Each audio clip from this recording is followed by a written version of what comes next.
Hello everybody, Sunday Adelaja here. Now we are coming to the end of this, our series on how to know God through the church. And I've been talking in this last session of my series, this last part of it, we have been talking about Pa Elton and Pa Elton's posthumous message to Nigerian church. Pa Elton's posthumous message to Nigerian church. So today is going to be the last one.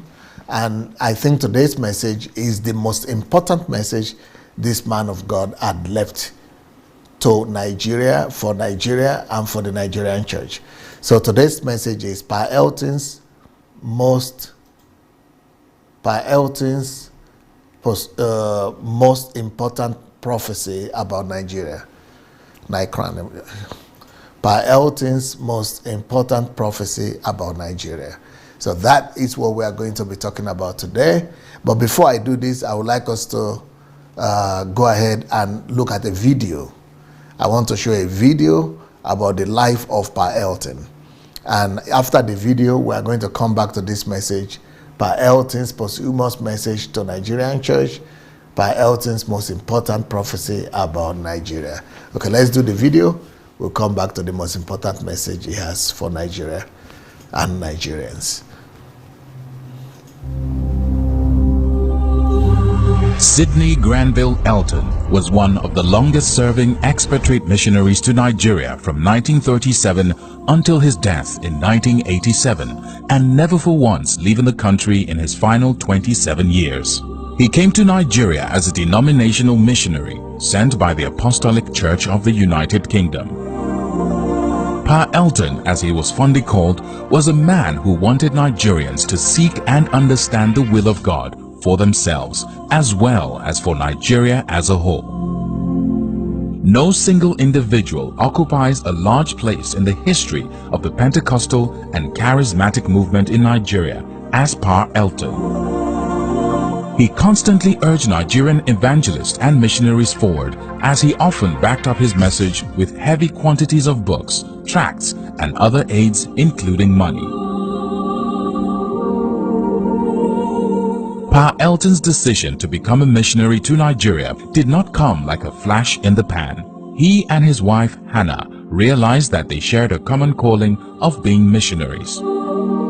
Then they began to pray and give serious consideration to being missionaries to Africa.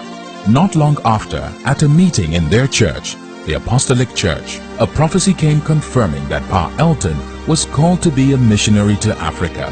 A subsequent prophecy at the General Council of the Church was even more precise. It mentioned Elisha as the location where the couple was to serve as missionaries in Nigeria.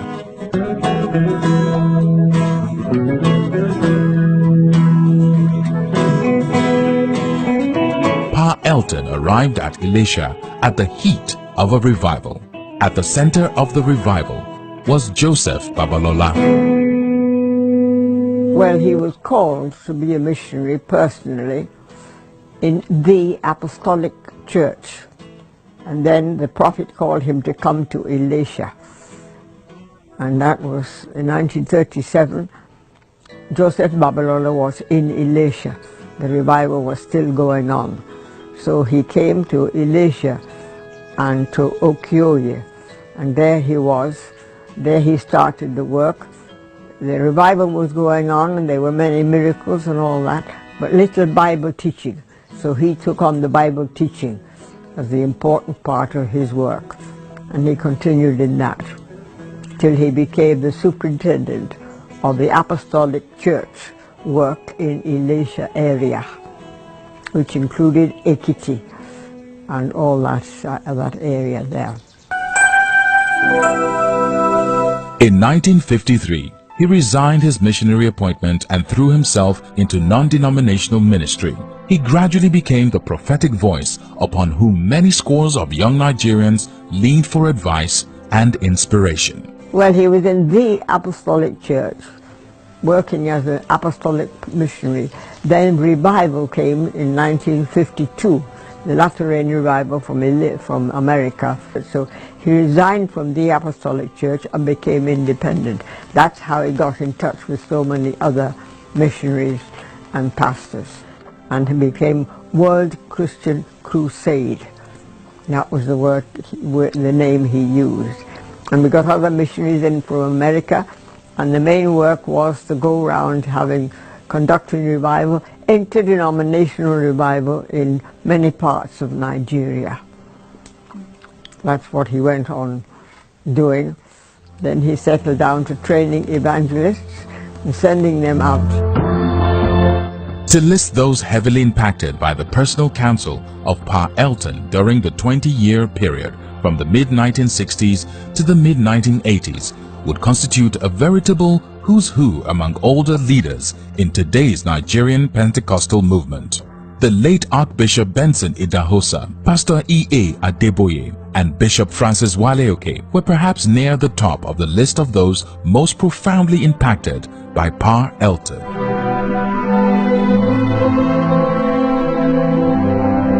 Pa Sidney Elton was strategically positioned geographically in Elisha in western Nigeria, with easy access to the centers of revival that opened up in the 1960s in Ibadan and Ife.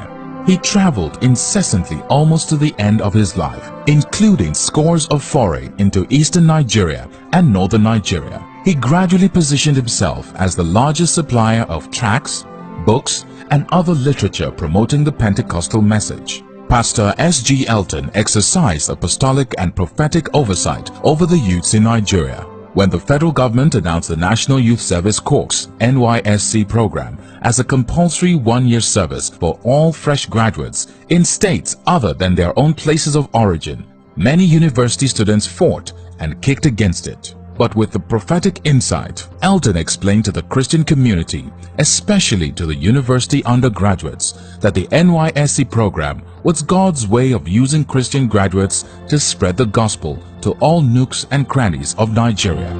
This later proved to be so. At times when Pa is teaching, you will be prophesying, but you won't know that it was a prophecy. Later we realized it was a prophecy. He is the one who told us already about the corpus. He said a time is coming in Nigeria why government will be paying the young ones to preach the gospel. And later then the corpus came, and the Christian corpus came up, and has done a lot of work in the work of mission. Pa Elton distributed books and audio tapes containing teachings by such men as Gordon Lindsay, T.L. Osborne, and Oral Roberts. He was very instrumental to the visits of Gordon Lindsay and T.L. Osborne to Nigeria.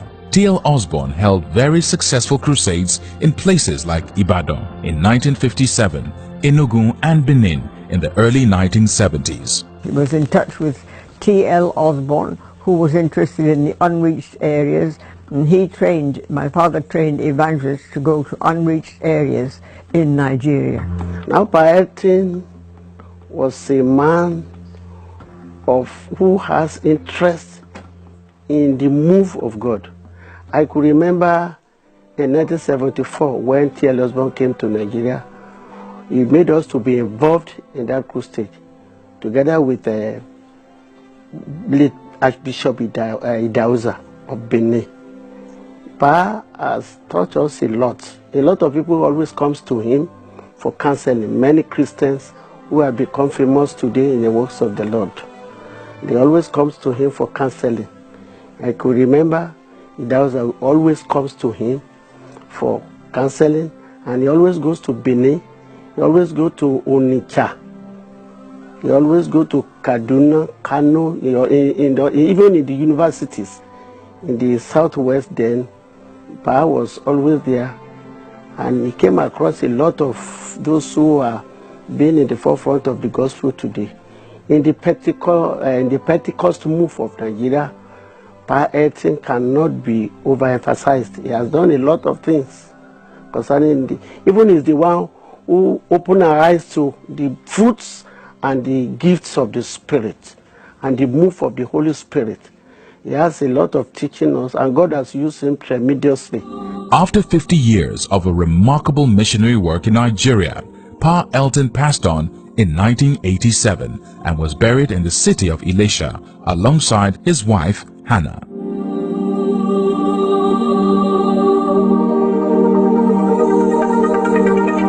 One of the legacies Pastor and Mrs. S.G. Elton bequeathed to the church in Nigeria is their daughter, Ruth Elton. Ruth arrived in Nigeria with her parents in 1937 at the tender age of 3 and has remained in Nigeria ever since then, herself becoming a missionary.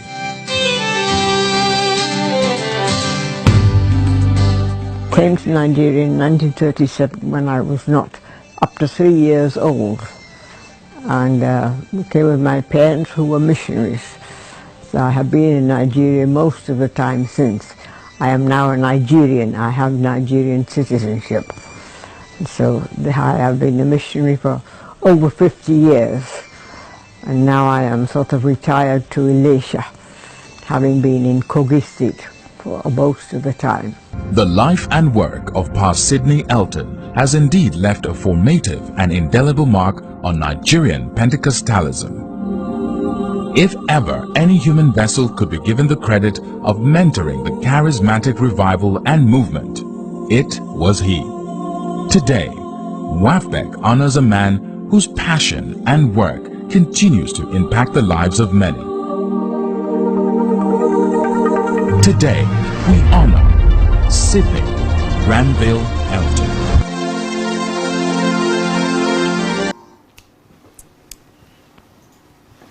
All right, guys. Okay, yeah, we are back. And so, Pa Elton's most important prophecy about Nigeria, what is it? What is going to be this message that Pa Elton has left behind, which I regard as the most important prophecy and message from this great man to Nigeria and Nigerians? So let's go and see it. This is it. It's recorded that he said this in 1986. And what he's saying here is Nigeria and Nigerians will be known all over the world for corruption. Tell me about it. And this time in the 70s and in the 80s, Nigeria was not known for corruption like this. Nothing like this. Nigeria was a rather desirable place, and Nigerians were respected in the 70s, in the 80s, especially in the 60s. But here comes this man just a year before he died. This was a year before he died. And he said Nigeria and Nigerians. So this is not just for the church and for Christians. This is for all Nigerians. And so that all Nigerians and Nigeria indeed will be known for corruption. And not just known in Nigeria, but known all over the world. Will be known all over the world for corruption. But that will not be the end of the story. He says, your name, Nigeria, will stink, will smell, stink for corruption. But after a while, a new phase will come. A phase of righteousness. People from the nations of the earth will ode to a Nigerian and say, we want to follow you to your nation to go and learn righteousness. Well, this is what I believe in. And this is the reason why I wrote the book, The Elijah Challenge.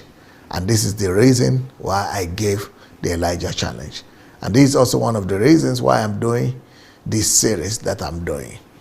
The series on the church, so that we will have the right understanding on the church. And this understanding of the church that I am reintroducing to the Nigerian church is the normal biblical understanding of the church.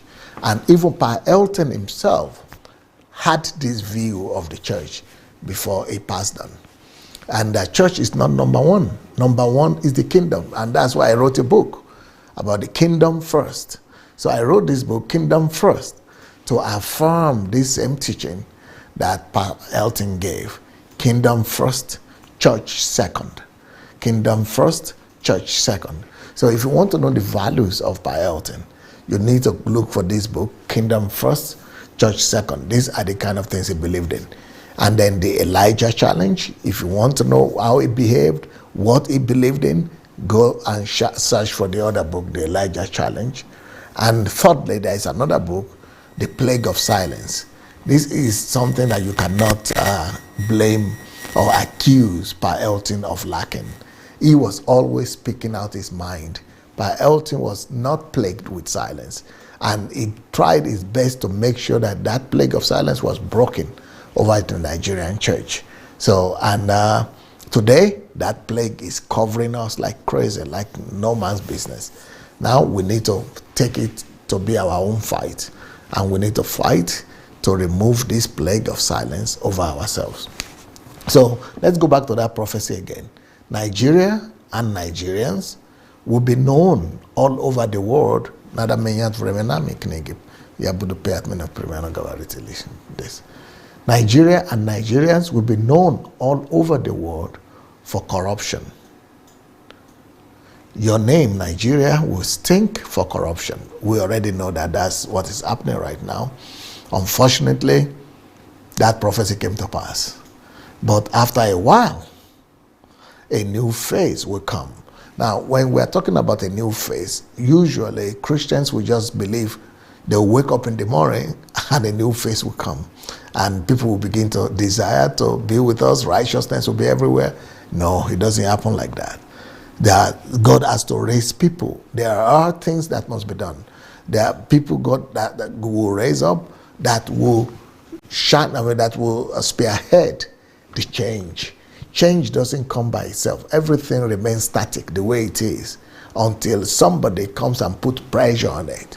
So that is the reason for this Elijah challenge. That is the reason for this plague of silence. That is the reason for all other books that we are writing, Kingdom First, Church Second, and all other books, so that we will know that no, we need to change the status quo. We need to change the way the world is looking at us right now. So if the world has known us, or is knowing Nigeria right now as a place of corruption and vices, well, the only way to change it is for us to be able to teach our people and train our people about righteousness and about, dignity, about virtues.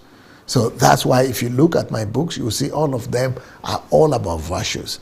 And our aim and our goal is that these virtues will take over the landscape of Nigeria. And it will change the way the people think. And it is only when the virtues has replaced the vices, it is only when principles of righteousness have become the lifestyle of Nigerians, only then would this second part of the prophecy come to pass. Then this second phase will come, which is the phase of righteousness, when people from the nations of the earth, will hold to a Nigerian and say, we want to follow you to your nation, to go and learn righteousness. The only thing I have to pray for right now is that this happens in our own lifetime. It's a different kind of crusade. It's a different kind of fight, and it's a different kind of activism to make sure that this happens.